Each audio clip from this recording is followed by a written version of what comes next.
এটা কার ছবি?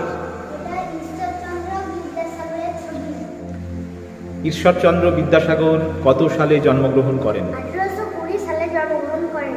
ঈশ্বরচন্দ্র বিদ্যাসাগর কবে জন্মগ্রহণ করেন? 26শে সেপ্টেম্বর জন্মগ্রহণ করেন। Very good. ঈশ্বরচন্দ্র বিদ্যাসাগর কোন গ্রামে জন্মগ্রহণ করেছিলেন?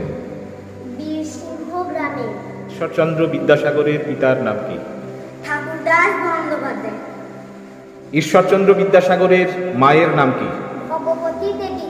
ঈশ্বরচন্দ্র বিদ্যাসাগরের লেখা একটি বইয়ের নাম বলো। বর্ণ পরিচয়।